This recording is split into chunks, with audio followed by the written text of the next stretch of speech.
everybody. This is Arkady Frekhtman, a New York City personal injury trial attorney. And today we're talking about the Gwyneth Paltrow ski trial. This is an interesting video from Law and Crime Network where the trial is playing live.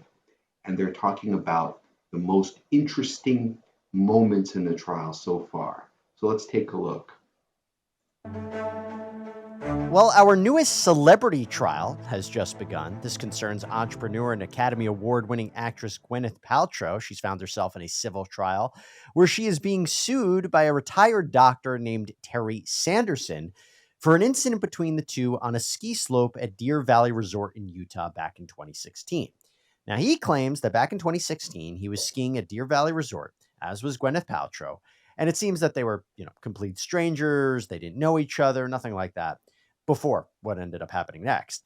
And he says that Paltrow was skiing down Bandana Run, kind of like a beginner level slope. He was downhill. That's very important because, as Sanderson correctly points out in his complaint, downhill skiers have the right of way. Skiers that are uphill, they have to look out for the downhill skiers. They have a greater responsibility. Well, this is interesting because I was actually out in Utah a few weeks ago in February of this year, and I've been to Deer Valley, not this year, but a few years ago. Maybe actually it was 2016, maybe around the same time. Actually, maybe I'm a witness. I'm just kidding. Maybe I'll be a witness in the trial. But Bandana Run, so it's a green slope. So actually, they're saying like whoever is downhill, meaning if you're uphill and you're skiing, you have a duty to not hit somebody who's in front of you. Just like if you're driving a car, you have a duty not to rear end the car in front of you. So the uphill skier is going to be at fault. But they have a disagreement as to who the uphill skier is. Gwyneth Paltrow, I believe, says that this man, Terry Sanderson, hit her in the back, but he's saying that he heard some kind of blood-curdling scream, and then she hit him in the back. So I guess the jury is going to be tasked with this interesting factual dilemma of who hit who. But let's take another look at what they have to say. Now, again, that's important because Sanderson claims that Paltrow was distracted. She wasn't looking in front of her, and that is when she allegedly rammed into him and caused serious injuries. So here's Sanderson's attorney, Lawrence Bueller, in the opening statement of the trial, explaining what Sanderson claims happened on the ski slope.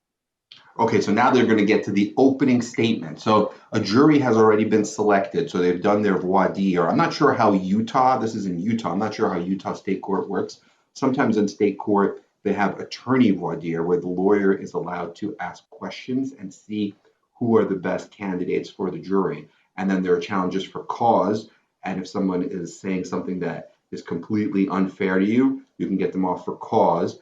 And if someone is just don't like them, but you don't really have a legal reason, you have two preemptory challenges to get rid of people for any reason. And so the jury has been selected. The judge will read the preliminary instructions and the preliminary, pretrial charges. Those are known as charges. And then the counsel will give an opening statement. And that's kind of like supposed to be what the evidence will show, what they believe the evidence will show in the trial. But it's important because the opening statement is your first chance to persuade. So you would think that as a lawyer, bringing a case, you would know the case really well. You would be able to engage with the jury, look them in the eye, really tell the story. So let's see how this lawyer does. Before they ski, one of Miss Paltrow's children says, Mommy, watch us ski. Okay. The children and their two instructors ski to the left.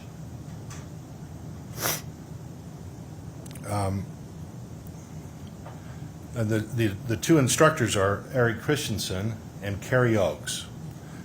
So all right from the get-go, I don't really get what he's doing. Like, first of all, it's a pretty simple factual scenario. Two people collided into each other. It's like you have one person and another person, like two people that crashed into each other. It's like not rocket science. You've had the case since 2016, right? So that's 4 + 3, that's 7 years. In 7 years, you think you could have figured out what happened and be able to tell the story without having to look at your notes? Like, why do you need notes? Like, I understand if you're trying some kind of antitrust case with Microsoft, or then you might need notes, like what's going on. This is the simplest of the simple. This is simpler than a car crash case. I mean, you're on the skis, both of them are on skis. Allegedly, they crash into each other. I don't really understand why this guy's reading from his notes and then he's stopping. He doesn't know what to say. So far, I think it's pretty ineffective. Miss Paltrow skis down to the right. Thanks to Avalera, we can.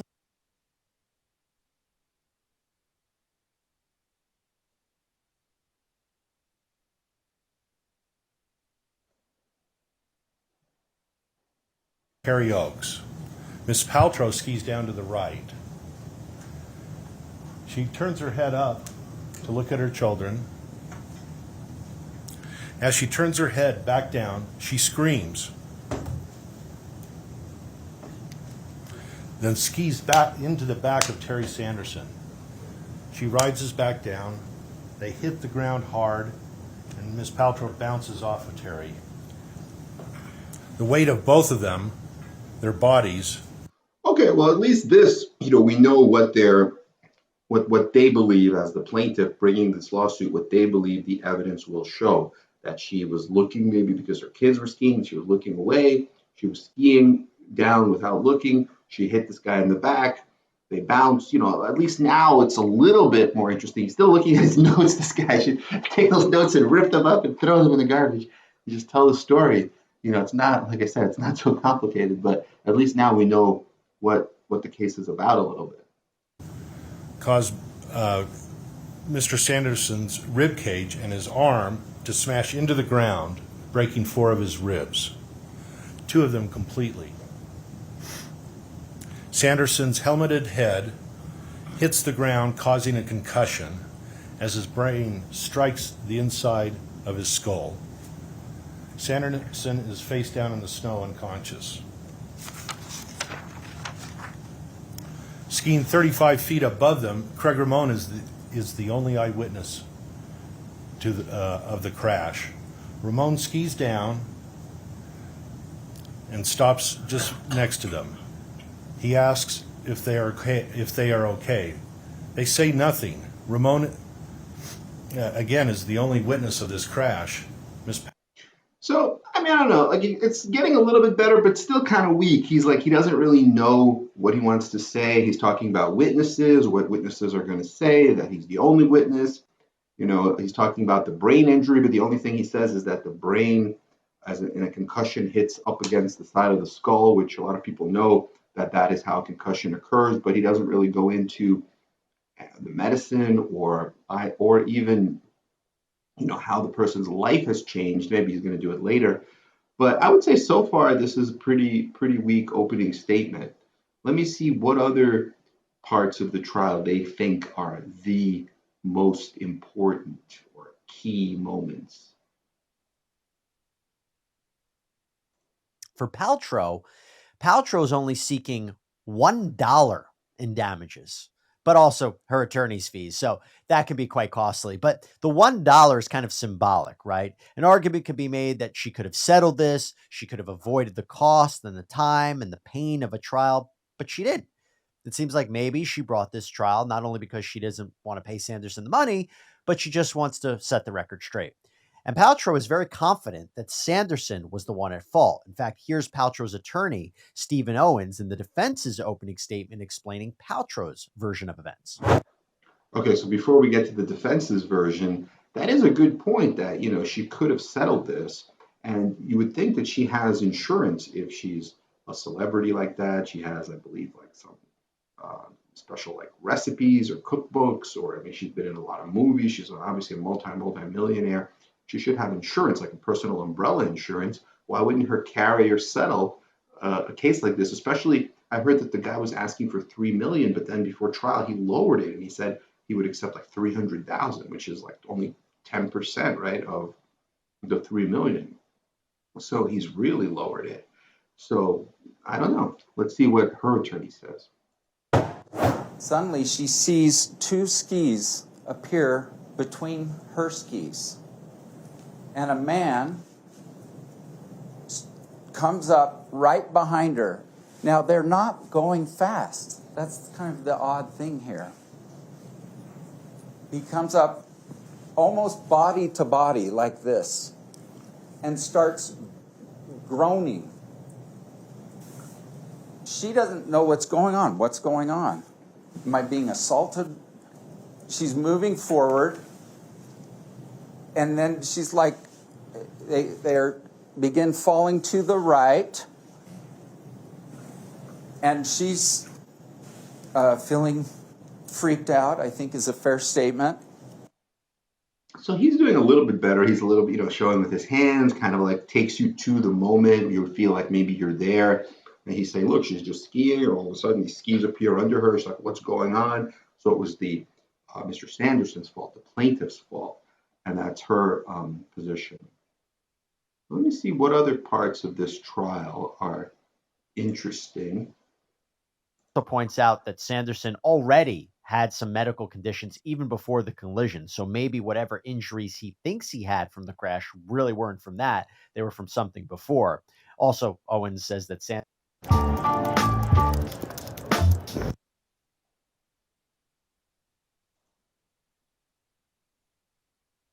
blind in one eye. So really, what did he remember seeing?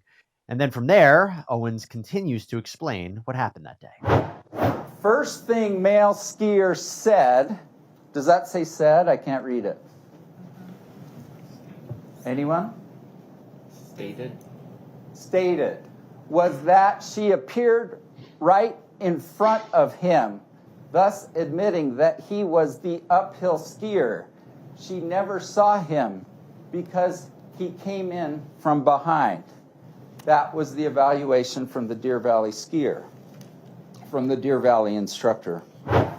Okay, everyone's okay? Everyone's okay. And Eric Christiansen? So, that's a good point. If there is this contemporaneous statement from one of the ski instructors who are there and they witness that, that she's the one that gets hit, then that could put liability on the plaintiff. So, it depends on how the jury figures this out. They could say that Gwyneth Paltrow was negligent and give her a percentage, like 30%, 50% of the liability. And then they could say that the plaintiff was, let's say, 50% at fault as well. And then if the verdict is, let's say, $1 million, well, obviously now the plaintiff would only recover $500,000 because he can't recover for the percentage of fault that is his own, right? That's the way it works in New York. I don't know if Utah is a comparative negligence state. I have to look that up. Or contributory. Contributory, you have to prove that the defendant is 51% or more. If not, you get nothing. So that's more harsh and more of a strict tort law than in New York, where we have comparative. And then they get into witnesses. And I think the first witness is this dude who's a actual witness. He saw this crash happen. Heard that day at approximately 11:45 a.m. on February 26, 2016. Tell them what you saw. Well, we were skiing down the bend, down the run, and then I heard this yell, this scream, and then I looked over, and then about maybe 1 or 2 seconds, and then I heard the scream, and then I see this skier just slam into the back of Terry, and she just slammed him. How hard? Very hard. Very hard. And so Terry, she hits him right directly in the back, and so then his skis are like. So that's good for the plaintiff. He's got this witness. I don't know what I didn't watch the entire trial. I don't know what cross-examination they had against this witness, how effective it was, whether he may be lying, right? There could be bias, and there could be like different areas of bias that you could explore in cross-examination. But that testimony by itself, if it's believed by the jury, is powerful because he's saying that, she was going really fast. She crashed into him. Now it's not his fault. He has this serious brain injury. So that could make the case very strong. Let's see what else they have here. Did he offer assistance? No. Did he offer to call ski patrol? No. Okay? Now, let me ask you, did he ask if it was okay for Ms. Paltrow to leave the scene without giving her contact information? No. Craig Ramon, he sees what happens, important witness, or allegedly sees what happened, and says that Paltrow hit into Sanderson. And he claims that Eric Christensen, the ski instructor, didn't provide any help after the crash occurred. But on cross-examination, Owens pressed Ramon about what exactly he remembers from his conversation with Christensen on the mountain, and really hits him with a prior statement that he made in a deposition. It encompassed about 300 pages of transcript. Do you recall that? Yes. Did you once, in that deposition, say, Oh, so this is important, like, because what he's doing here is he's saying, look, you're coming to court, you're telling us X, right, whatever it is. Now, you were deposed, and that was 300 pages, and we, as the defense lawyers, got an opportunity to ask you questions, and you were probably asked these same questions about the topics that you're testifying today. And I think he's going to say, did you ever say, that's not really the proper way to do it. Usually the proper way to do it is to, ask the exact same question and say, look, you're saying today, you're saying that the light was blue, for example. But look, you were asked what color was the light, and you said the light was red. Isn't that true? Do you remember being asked this question and giving this answer? And it's on page 326, line 15. That's the proper way to do impeachment, and that's known as impeachment. But let's see how he does it. that Eric Christensen told you that Gwyneth took Terry out? No. Did you say that today? No. What I meant to say, I get dyslexic when I get nervous. No, he said that your buddy just took out Gwyneth. All right. I was a little confused by some of the questioning. Okay, so Christensen always said your buddy took out Gwyneth Paltrow, right? Yes. All right. Did you correct him? No.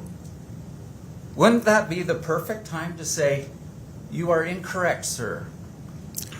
I wasn't. He was yelling, and I didn't want to get into an argument with him. You had. Your Honor, may he finish his answer, please? Did you finish? Yeah, I didn't want to have a conversation with him. So there. Oh, okay, I see. So what he's basically trying to impeach him based on someone else's statement. This guy Christensen, who's the ski instructor, that he said that Paltrow took out Terry, but no, he really said that Terry took out Paltrow. So I guess he's admitting that he's always said that, the ski instructor has always said that it was the plaintiff who hit, or he thought the plaintiff hit Paltrow.